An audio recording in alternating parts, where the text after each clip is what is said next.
ลืมอันใดลืมได้ลืมไปเถิดแต่ผู้ให้กำเนิดอย่าคิดหมายลืมบุญคุณค่าน้ำนมที่เลี้ยงกายสุขสบายถึงมื้อนี้เพราะมีไผจงตอบแทนตอนที่มีแม่อยู่บ่แม่นฮู้ตอนแม่นอนแน่นิ่งถึงวิงวอนเพียงใดบ่ไหวติงอย่าประวิงปล่อยผ่านเนิ่นนานวันตักบาตรพระนานวันขันทะลุก็บ่สู่เขาหนึ่งจานที่ให้แม่เป็นบุญที่ยิ่งใหญ่ของจริงแท้บุญเลี้ยงแม่แม่นบุญใดก็บ่ปานญาติโยมทั้งหลายเลือดทุกหยดเป็นมรดกของพ่อแม่เฮามีพ่อมีแม่เป็นแดนเกิดคนอื่นหักเฮาบางคนก็หักเฮาแบบบ่บริสุทธิ์คนอื่นหักเฮาก็ย้อนเห็นว่าเฮาหล่อเฮางาม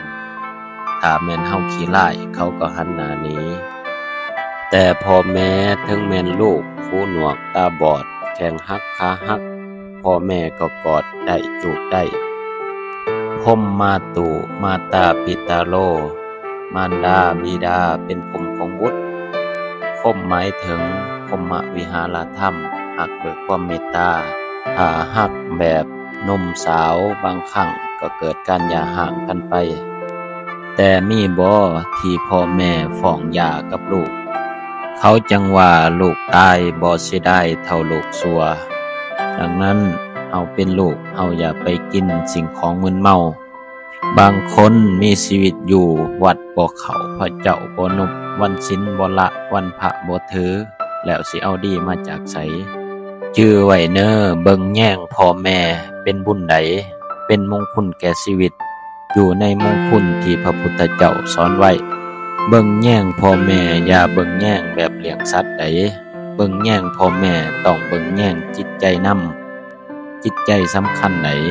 บางคนห่วงพ่อห่วงแม่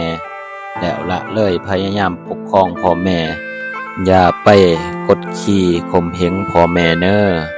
อย่าไปโหดร้ายอย่าไปกดขี่อย่าไปบังคับด้วยความหักต้องระวังบาปแบบง่ายๆพ่อแม่เปรียบดังพระในบ้านในเรือนให้ระวังให้หลายๆเวลาอยู่กับพระอยู่บ้านอยู่เรือนให้ระวังแน่เน้อผิดพลาดง่ายๆได้บุญหลายได้บาปก็หลายบ่แม่นเบิ่งแย่ง